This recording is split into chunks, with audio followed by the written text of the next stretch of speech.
अंत भला तो सब भला। रोली की शादी उसके माँ बाप एक आलसी लड़के से करा देते हैं। चलो, रोली की शादी हुई और हमने गंगा नहाई। और क्या, बेटियां तो होती ही हैं बोझ। हाँ, पर अब क्या चिंता, उतार तो दिया बोझ तुमने, अब वो लोग समझे। ससुराल में रोली का पति कहता है, देखो, मैं कोई काम नहीं करता, ये बात तुम्हारे मम्मी पापा को बता दी थी मैंने। अब जो किराया आता है दुकान का, उसी से घर का गुजारा करना है। कभी भूल से भी कोशिश ना करना किसी चीज की डिमांड की। क्या मम्मी पापा को पता था कि आप कोई काम नहीं करते? और क्या, बड़ा अच्छे से पता था।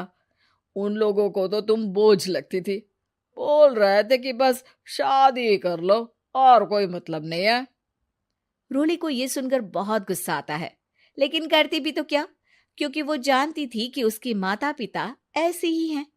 जैसे तैसे रोली दिन काट रही थी। रोली को एक प्यारी सी बेटी होती है। धीरे धीरे वो बड़ी होती है और उसके साथ उसकी जरूरतें भी बढ़ती जाती हैं। सुनिए जी, अब तो सिमी बड़ी हो रही है, उसका स्कूल में दाखिला कराना है। मैंने अब तक तो जैसे तैसे समय काट लिया, लेकिन मैं बच्ची की परवरिश में कोई कमी नहीं रखूंगी। अरे क्या है यार, अब तो लगता है कोई ना कोई काम ढूंढना ही पड़ेगा। अब पति रोज काम की तलाश में जाता और बिना किसी काम के वापस आ जाता। रोली समझ जाती है कि पति के अंदर अब काम करने की क्षमता नहीं है। वो बेटी को उच्च शिक्षा देने के लिए कुछ करना चाहती थी, लेकिन करती तो क्या करती। एक दिन रोली की सहेली कहती है, रोली, मेरी कोई औलाद नहीं है। अगर तू मेरी औलाद को जन्म दे तो मैं तुझे तेरे मुंह मांगे पैसे दूंगी। अरे, तेरी औलाद को मैं कैसे जन्म दे सकती हूँ? सरोगेसी से। बच्चा मेरा और वैभव का ही होगा, लेकिन कोख तेरी होगी। ये संभव है रोली। रोली कुछ सोचकर कहती है, मुझे मंजूर है, लेकिन मैं इसका 2 लाख रुपया लूंगी। अरे कोई बात नहीं, मुझे मंजूर है। रोली खुश हो जाती है कि एक बच्चा पैदा करने का उसे 2 लाख रुपया मिलेगा। वो घर आकर पति को बताती है, वो भी खुश हो जाता है। अब क्या था, डॉक्टर के पास जाकर सहेली का बच्चा रोली की कोख में पलने लगता है।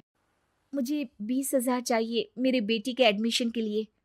हाँ हाँ ठीक है, मैं उसके एडमिशन से लेकर सारे खर्चे उसके अकाउंट में डाल रही हूँ। रोली की बेटी का एडमिशन हो जाता है। रोली को लगता है कि वो अब सब कुछ ठीक कर देगी। दिन और महीने आगे बढ़ते हैं। अब एक दिन, एक बात कहूं जी, काश इस बच्चे को मैं रख पाती। मैं अब इससे काफी जुड़ गई हूँ। अरे यार, पता नहीं किसका बच्चा है, अपने पास है ना अपनी मुन्नी। हाँ, लेकिन अब मैं भी इस बच्चे से जुड़ाव फील करने लगी हूँ। लेकिन मैं ये जानती हूँ कि ये मेरा बच्चा नहीं है। दोनों की जिंदगी ठीक चल रही थी, लेकिन कहते ना कि सुख का पल ज्यादा लंबा नहीं होता। एक दिन रोली की सहेली का फोन आता है। रोली, मुझे अब ये बच्चा नहीं चाहिए, मैं अपने पति को छोड़ रही हूँ।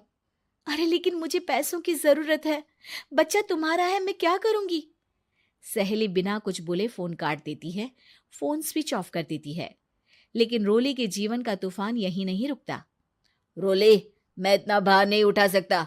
आज पढ़ाई का पैसा मांग रही हो, कल को शादी, कॉलेज और पता नहीं क्या क्या। मैं तुम्हें छोड़ रहा हूँ, अपनी बच्ची उठाओ और निकलो इस घर से। अरे पर मैं कर तो रही हूं ना बच्चे के लिए काम, आप आराम से रहिए ना। क्या काम कर रही हो, देख रहा हूं मैं। ये छोटा शहर है, यहाँ लोगों को बात बनाते वक्त नहीं लगता। तो मैं क्या करूं? ज्यादा पढ़ी लिखी नहीं हूं, कैसे घर के खर्चे चलाऊं? और आप तो काम करना ही नहीं चाहते। हाँ, ना चाहता हूं और ना ही करूंगा। रोली को पति की बात पर काफी गुस्सा आ जाता है। ठीक है, अगर मेरे जीवन में संघर्ष ही लिखा है तो वही सही। इस वक्त पति होने के नाते आपको मेरा साथ देना चाहिए था, लेकिन नहीं, आपने तो इस हाल में मुझे घर से बाहर निकालने की बात कह डाली। देखो, ये सारी फालतू की बातों के लिए वक्त नहीं है मेरे पास। रोली, जिसकी कोख में किसी और का बच्चा था और साथ छोटी सी बेटी, पति का घर छोड़कर रास्ते पर आ जाती है। रोली के पास मायके के सिवा दूसरा कोई रास्ता नहीं होता। अरे रोली कैसी है? कितने दिनों के लिए आई है? हमेशा के लिए माँ। वो माँ को सारी बात बता देती है। ओए लड़की, इतनी हिम्मत का काम कर लिया। अरे ना ना, यहाँ कोई जगह नहीं है। तुम तो अपना बोरिया बिस्तर उठाओ और निकलो यहाँ से। रोली के पास अब मायके का रास्ता भी नहीं बचता। वो चुपचाप बच्ची को लेकर जा रही थी कि उसे दर्द होता है और वो डॉक्टर के पास चली जाती है और फिर वहां वो एक प्यारे से बेटे को जन्म देती है। कितना प्यारा है, कितने अभागे हैं इसके माँ बाप जो इसके पैदा होने पर भी नहीं है। तभी वहां डॉक्टर आ जाती है। रोली, बच्चे के पिता तुमसे मिलना चाहते हैं। आपका बहुत बहुत शुक्रिया। मैं इस बच्चे को पालूंगा, भले ही इसकी माँ ने इसे छोड़ दिया हो, पर मैं अपनी जिम्मेदारी निभाऊंगा। तो क्या आप मुझे इसके पैदा करने के लिए जिन पैसों की बात हुई थी वो भी देंगे?